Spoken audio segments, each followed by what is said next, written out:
Jao. Jado Artist Official ku isonga. Yeah.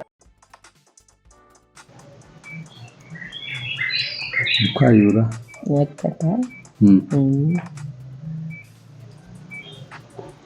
mwiriwe neza nshuti bakunzi ba Jao TV show njyewe basuhuza ni Jado Artist Official. Iki ni ikiganiro mumenyereye cyane tugiye gukora cyitwa urukundo ruganza iteka mu bantu. Nk'uko bisanzwe rero tubanza kubasuhuza tubabwira tuti abameze neza mukomere kandi mushimire Imana, abatameze neza namwe mwihangane nta byacitse, ahubwo ubuzima ni gatebe gatoki. Uyu munsi bishobora kumera neza ejo bikamera nabi, kimwe n'uko uyu munsi bishobora kumera nabi ejo bikamera neza. Ikiruta byose ni ukumenya uko witwara muri buri situation ugezemo uwo munsi.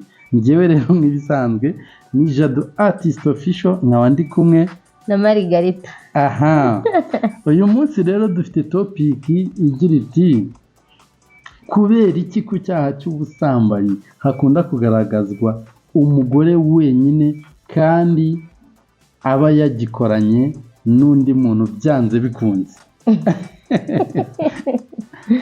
Wowe waba uzi impamvura? Mwebwe muzi impamvura? Mujye hasi muri comment mutwandikire mutubwire muti impamvu wenda bagaragaza umugore wenyine niyi niyi. Mujya mwumva rero tuvuga tuti Jado Artist Official tubakorera ama design ku myenda itandukanye cyane cyane nk'ama t-shirt murabona nk'aya twambaye, tubadodera imyenda itandukanye cyane cyane twibanda ku kwambika abanyeshuri, tubashushanyiriza imfashanyigisho mu bigo by'amashuri ndetse n'ibindi byinshi bikubiye muri art nko gukora za kashe n'ibindi tutarondoye. Wowe dukeneye rero ushaka ko tugira kimwe tugukorera muri ibyo ngibyo waduhamagara kuri 0788259948 cyangwa se ufite inkuru idasanzwe, igitekerezo n'ibindi wasangiza abanyarwanda ndetse n'abumva ururimi dukoresha rw'ikinyarwanda ukaduhamagara kuri 0788 0220100. Okay, twagiye. Ubundi mbere yuko dutangira, iyo urebye ubundi wowe iyo bavuze urukundo wumva iki muri rusange? Njyewe iyo bavuze urukundo numva amarangamutima y'umuntu yagize kuri mugenzi we, cyangwa n'ubwonko buba bwahobagiye umugani wa babandi ngo ni ubwonko bwahobagiye. Aha ntabamenya wasanga buba bwanahobagiye kuko ni amarangamutima azamuka mu mutima w'umuntu, yego, bitewe n'uburyo yabonyemo mugenzi we akumva yamukunze, akumva nyine mbese amwiyumvamo, akumva yayagaye, yamubura akahita yatunaye. Anyway, urabona rero muri ubu buzima tubamo bwa buri munsi, ari icyaha cy'ubusambanyi ntekereza ko aricyo cyaha gisa nkaho giteye imbere kurusha ibindi byose. Habaho ubujura, habaho kwicana, habaho kurogana, habaho ibintu byinshi bitandukanye, ndetse hakabaho n'icyaha cy'ubusambanyi. Ariko icyaha cy'ubusambanyi ntekereza ko aricyo superstar kuri uyu mugabane kiri hejuru pe dutuye witwa isi. Yego. None iyo bafashe iyo habayeho icyaha cy'ubusambanyi hakunda kugaragazwa umugore cyane, ugasanga ni nawe bari gucira urubanza, ni nawe bari kuvumagiza bati ni igishoshywe ni iki, ndetse ugasanga uwo mugore ashobora no guhita yirukanwa mu rugo rwe immediately. Yego. Nta zindi mburane zibayeho. Ese kuki umugore ari we ugaragazwa kandi mu by'ukuri aba atikoresheje icyo cyaha? Byanze bikunze aba afite n'undi bagikoranye. Yego. Ariko kubera iki ari we ugaragazwa wenyine? Aha, njye rero nkurikije ukuntu mbyumva umugore akunze kugaragazwa cyane mu cyaha yego nako ni nawe ugaragara abo ntekereza ko ntaba yagikoze wenyine aba afite undi muntu bagikoranye yego ariko impamvu ntekereza ko umugore wenda aza ku mwanya wa mbere nshobora kubifata mu buryo bwa mbere nkavuga nti ni umunyantege nke baramufata nyine bagashorera bakajyana kubera ko adashoboye kwirwanirira ikindi nkabijyana wenda ku muco nyarwanda mu muco nyarwanda tuzi ko umugore ari umutima w'urugo wa wundi nyine uhora uhisha ibanga ndetse ry'urugo tureke kuvuga ku bagore gusa wenda n'abakobwa igitsina gore muri rusange yego umukobwa cyangwa umugore niwe banga rero iryo banga iyo ryaramutse rimenetse ubwo uko byagenda kose we barafatwa uko byagenda kose ntabwo wagereranya n'umugabo na cyane ko abagabo nyine ni abanyembaraga n'igihe bamufata agatibika akigendera agasiga umugore nyine mu kangaratete bityo akaba ari ufatwa akajyanwa cyangwa se akaba yanavuga ati unyegera ati ndamubarure n'ingumi imwe nkamukura amenyo ariko umugore nta n'ijambo aba agifite nyine kwa guca bugufi cyangwa kwa guceceka ntekereza ko ari nacyo gituma wenda buririraho agasuzuguro kakaza ari kose uje wese ashitagura bakakujyana nyine ku karubanda ariko urayavuze uti impamvu umugore ari we nyambere harya yego mu kugaragara nyine mu cyaha niwe ugaragara ashobora kuba ari umunyantege nke ku rundi ruhande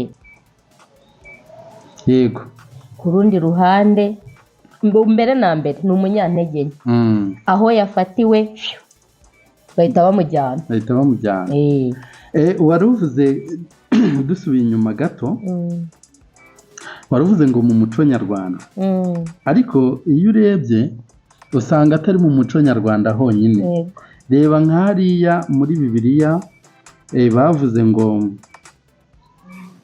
bafashe bashyiriye Yesu umugore ngo bamusanze asambana ariko mu by'ukuri naho bamugaragaje wenyine ntibigeze bakomoza ku mugabo bari kumwe kandi aho sintekereza ko ari mu muco nyarwanda muri make ni ukuvuga ngo ubundi isi ifata ite igitsina gore wenda sinzi ngo umuco wa hariya wari umeze gute ariko iyo uwuhuje n'uwacu usanga bijya gusa bariya abantu buriya si abayahudi ni abaki ni abayahudi si bo Yesu akomokamo se na Yesu ni umuyahudi urumva twebwe turi abazigaba mwebwe muri abakucu bariya rero nabo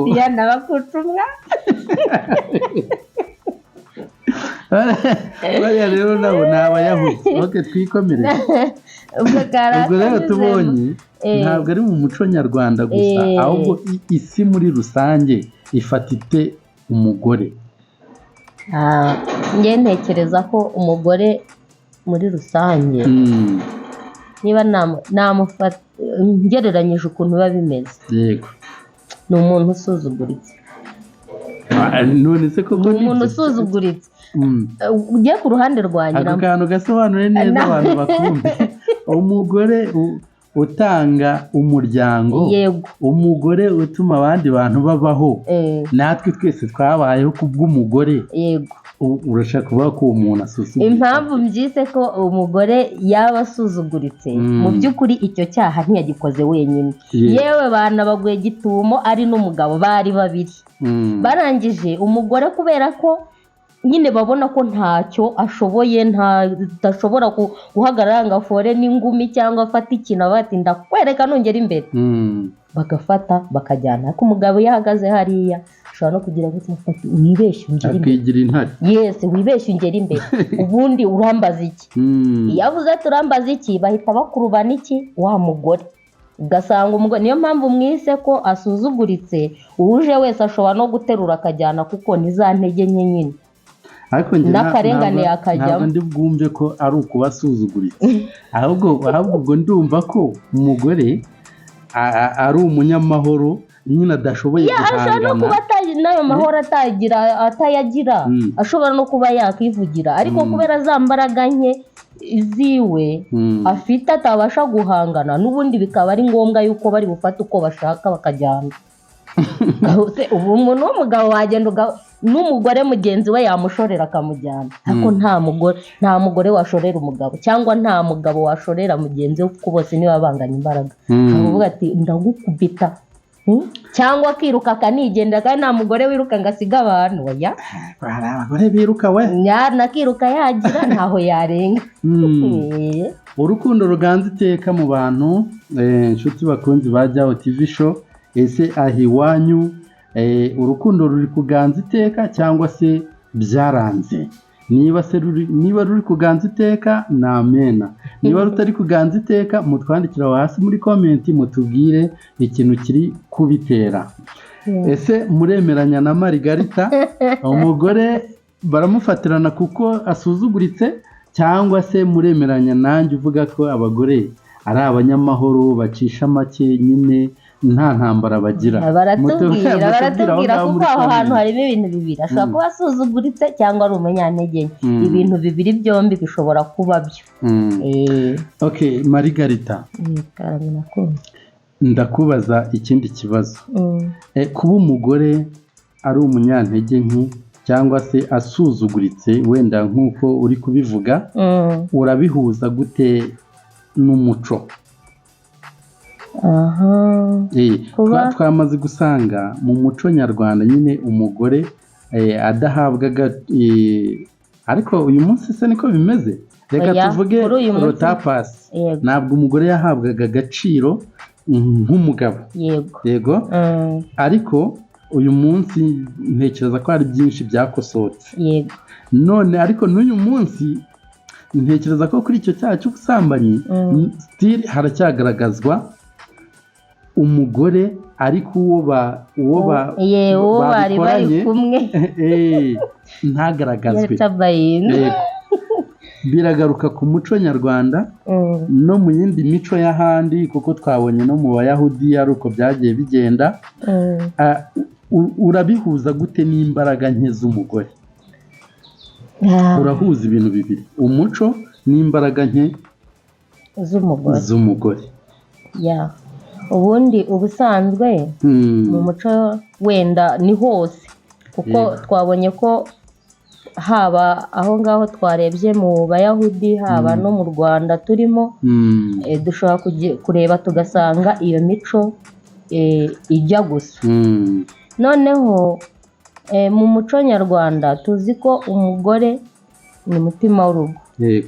Umugore ubundi bakunze gukoresha mu kinyarwanda ngo agaseke karapfundikiye.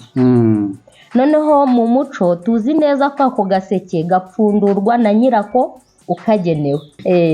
Agaseke karapfundikiye. Yego. Noneho gapfundurwa nande? Na nyirako. Iyo hagize gutya hakagira uca ku ruhande akaza akagapfundura, ubwo mu by'ukuri wa muco ntabwo uba ucyuzuye. Noneho rero intege nke zo ni izihe? Intege nke ni uko wa muntu, intege nke ahantu nazinjiriza kuri wa muco, umukobwa. Yego. Noneho kubera ko wa mukobwa yakomeje kunangira akavuga ati jewe mu muco wanjye nzi neza ko nta mukobwa uha umuhungu batarabana, agakomeza akanangira.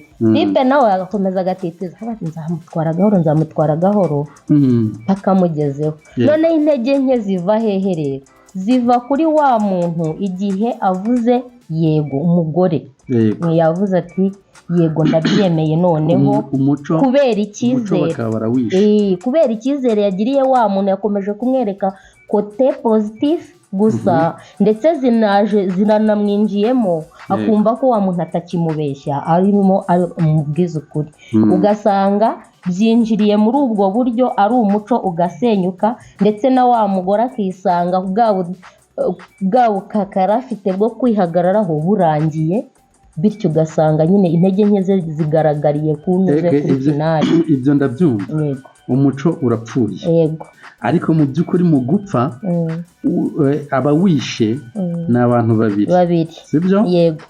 None agaseke first of all hari nyirako, yego, noneho hari n'ugize uruhare mu gutuma gapfunduka akwiye umutemeri, yego.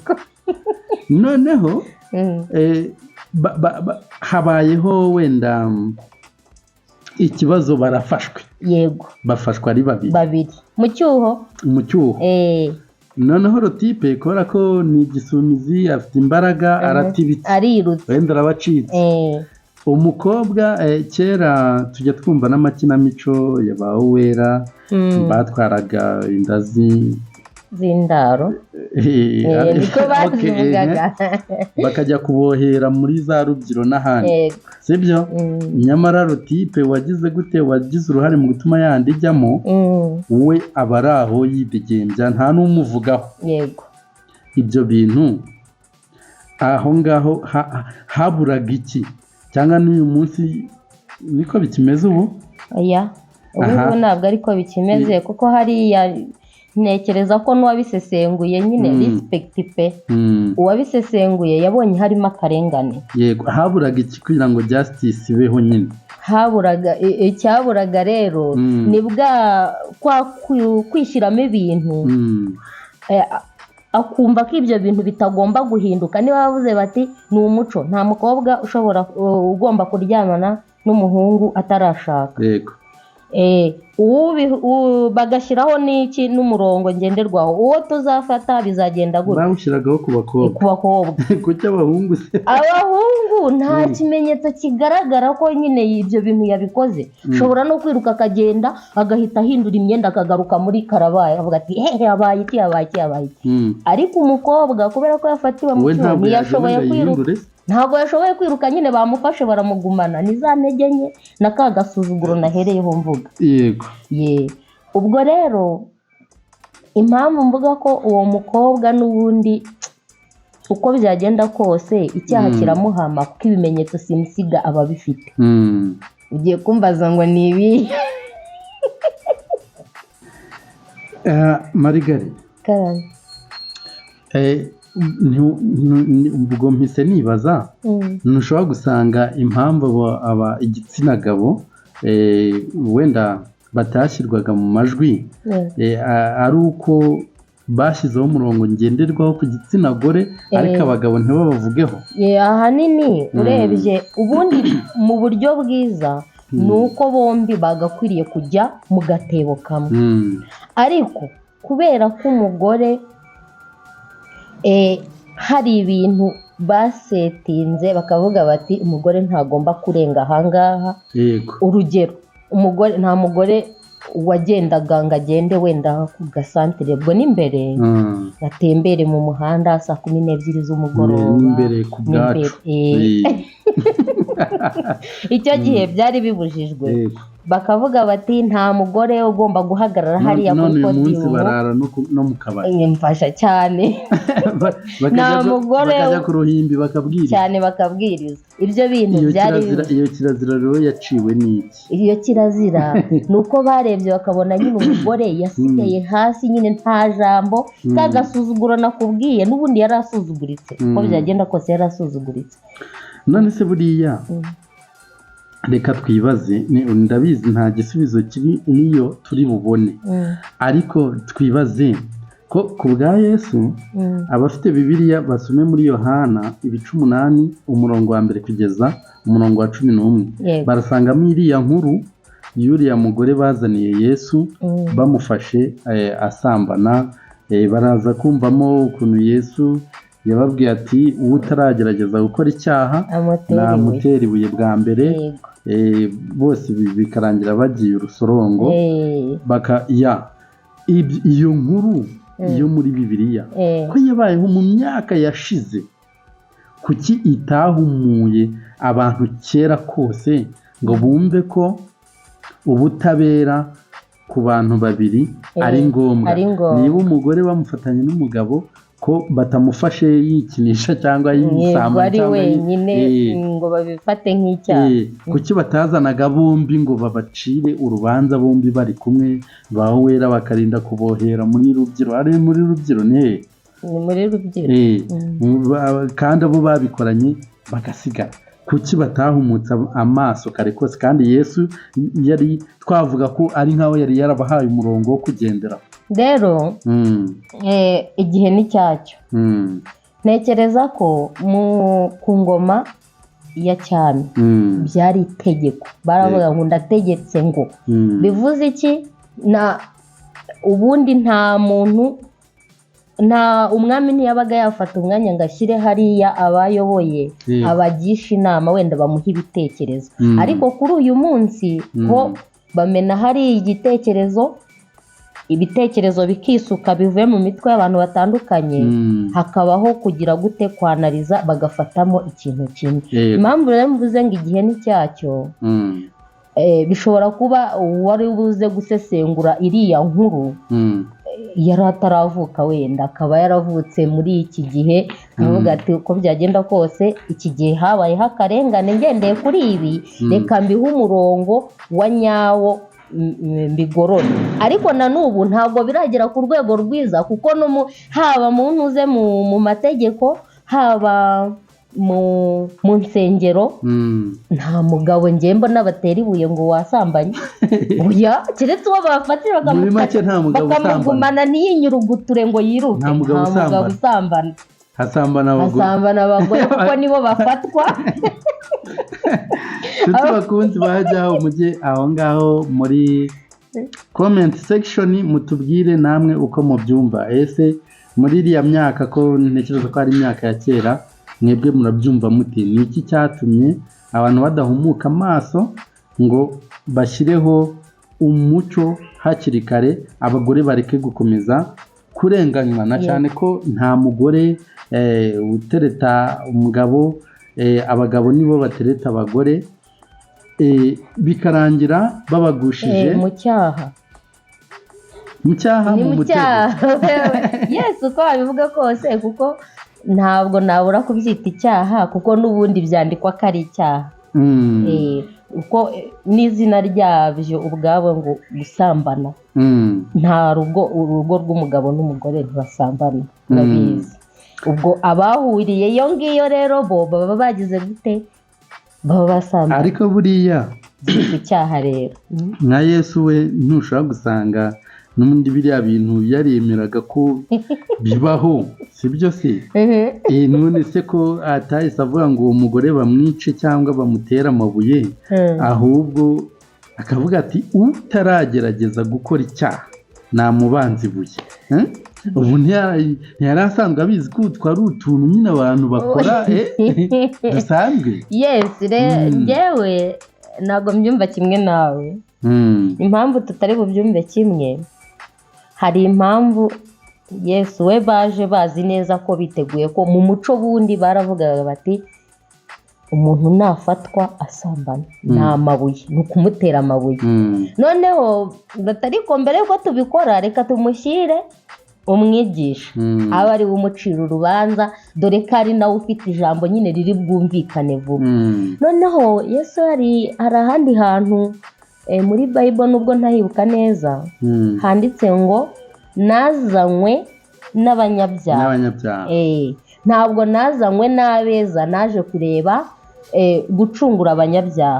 We yaravuze ati uyu muntu bamunzaniye hano ngo mucire urubanza, kandi mu by'ukuri abangaba jyewe nibo nshaka kugira ngo bagire gute, bave mu kibi bajye mu cyiza. Aho kugira ngo mwicishe, ahubwo namubabarira kugira ngo agende abwire ba bandi b'inshuti ze n'ubundi bahuriraga mu kazi nabo bihane. Ntekereza ko impamvu atigeze afata umwanzuro ngo amuhane nk'uko babitekerezaga, we nicyo cyari cyamuzanye kuri iyi si. yagira ngo amwereke ko gukora ibyaha ari bibi, ari bibi, amwigishe kwihana. Yego, kuko na nyuma yaho hari amagambo bavuganye nyuma y'uko abantu bose bagize gute bagiye. Banza yaramubwiye ati ibyaha byawe urabibabariwe, ntuzongere ukundi. Rero impamvu mvuze nti ntabwo turi bubyumve kimwe, urabona ko yafashe umwanya arunama, yandika utuntu hasi, yasesengura. Ntekereza ko yanasesenguraga imitima y'abantu bateraniye aho ngaho, ari nabwo yabasubije neza cyane ati utarakora icyaha muri mwe ngaho namubanziguye. Nta n'umwe wavuganye n'undi, buri wese yagiye akata inzira ye, agenda bati katubwiye. Rero icyo cyaha ntekereza ko ntabwo yari agishyigikiye, ahubwo bwari uburyo bwiza bwo gutuma n'abandi basigaye inyuma bagira gute barokoka.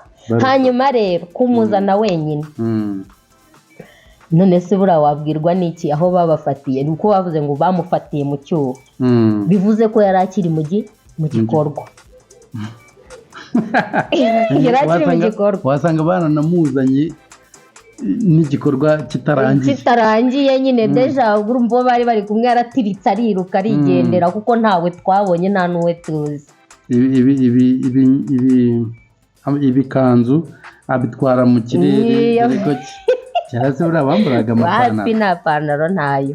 We yarafashe ibyo aratirika ariyirukira, bafata umugore. Kabone n'iyo kanzu uvuze yari buyite aho ngaho, yari bugaruke yambaye n'akavuga ati ntabunyoye he jewe, ikimenyetso kirihe? Ikimenyetso kirihe? Ariko wa mugore we ako kanya niyo batari buhite bamufata, ibimenyetso biba bihari simusiga, biba bihari binagaragara rwose. Cyambere isoni, nta jambo na rimwe ushobora no kubona avuga ati rwose barambeshyera kandi bamwiboneye. Ntekereza ko rero abagore uko byagenda kose, iriya ngingo iraduhama. Inshuti bakunzi ba Jyaho TV show, rero mujyaho hasi muri comment section mutubwire namwe ko mubyumva. Gusa jyewe ko mbyumva, numva umugore yari yararenganye, ariko n'ubu ngubu bazakomeze bagorore. Hanyuma biriya byo kuvuga ngo njye n'ubu ngubu biriho. Nta muhungu ushobora gutera inda umukobwa ngo azavuga ati inda ni yanjye, ndetse wa wundi w'imfura ugira utya ukavuga uti nyamuneka dore byagenze gutya, ati akareka uzabaze njyewe n'igihe bakubwiye ko gitera inda byenyine wasubiza iki? Umukobwa aremera akagira akagorwa akabyara umwana, yewe igihe cyane agera batirega nturi bunasubire muri korari cyangwa nturi busubire ku meza matagatifu, kandi wa muhungu agakomeza akaririmba rwose kuko nta kimenyetso kigaragara. Kagenda agahazwa akagira ibiki. Ubwo urumva ko n'ubundi biracyameze gutya, ntabwo biraterera. Ubundi bagakwiye kubafata bose hakajyamo equilibre, umunzani ukaba balansingi. Inshuti bakunzi ba Jyaho, ntekereza ko mushobora kutabyumva kimwe natwe 100%, ariko kandi ntimwabura namwe kutubwira uko mubyumva. N'uyu munsi wa mugani umukobwa aracyaterwa inda, akirukanwa ku ishuri, agahagarikwa muri korari no mu masengesho, nyamara rotipe agakomeza amashuri, undi agakomeza akanaririmba, ntawe umuvugaho muri make. Ese mwebwe mubona ibyo byakemuka bite? Ese mubona biterwa n'iki? Aho ngaho muri comment section ni umwanya wabateganyirijwe kugira ngo namwe mujye mugira uruhare mu biganiro tubagezaho. Urukundo ruganze iteka mu bantu. Njyewe mwari kumwe ni umuhungu wanyu nk'ibisanzwe Jado Artist Official, nkaba ari kumwe n'umukobwa wanyu Margarita. Jyaho. Turabakunda. Ibiganiro byacu nakagaruka. Ciao. Hasta la vista.